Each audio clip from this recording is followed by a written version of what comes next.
പ്രിയപ്പെട്ടവരെ, എല്ലാവരിലും പരമകാരുണികന്റെ രക്ഷയും സമാധാനവും ഉണ്ടാകട്ടെ എന്ന് ആശംസിക്കുന്നു. ചന്ദ്രമാസ തീയതികളുടെ അടയാളങ്ങളാണ് ചന്ദ്രക്കലകളെന്നും ചന്ദ്രക്കലകൾക്ക് കാരണം ചന്ദ്രന്റെ ഭ്രമണ പരിക്രമണങ്ങളാണ് എന്നും ആ ഭ്രമണ പരിക്രമണങ്ങൾ ആരംഭിക്കുകയും അവസാനിക്കുകയും ചെയ്യുന്ന ദിവസമാണ് മാസത്തിൻ്റെ അവസാന ദിവസമായ അമാവാസി എന്നും ഒക്കെയാണ് നാം കഴിഞ്ഞ വീഡിയോകളിൽ പറഞ്ഞു വന്നതിൻ്റെ ചുരുക്കം.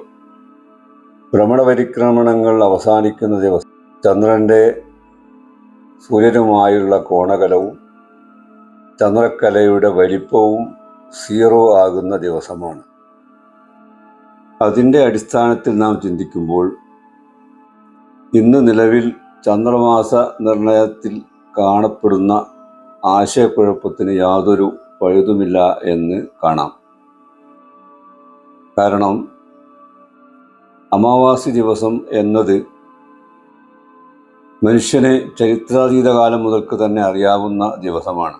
കറുത്തവാവ് എന്ന ആ ഒരു പ്രതിഭാസം മനുഷ്യൻ അവൻ്റെ ആരംഭം മുതലേ തിരിച്ചറിഞ്ഞിട്ടുള്ള ഒരു പ്രതിഭാസമാണ്.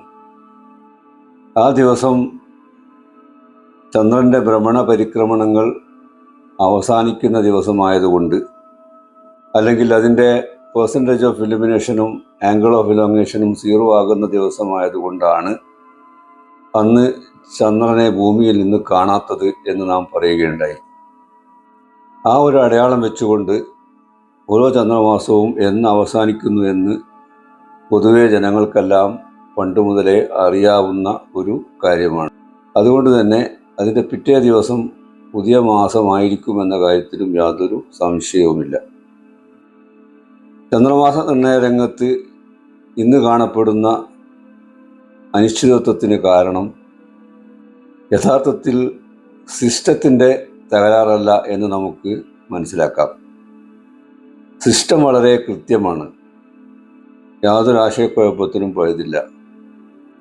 എന്നാണോ ചന്ദ്രൻ്റെ ഭ്രമണ പരിക്രമണങ്ങൾ അവസാനിക്കുന്നത് അന്ന് മാസം അവസാനിക്കുകയും അതിൻ്റെ പിറ്റേ ദിവസം മുതൽ പുതിയ മാസം തുടങ്ങുകയും ചെയ്യുക എന്നുള്ളതാണ് സിസ്റ്റം നമുക്ക് മനസ്സിലാക്കി തരുന്നത്.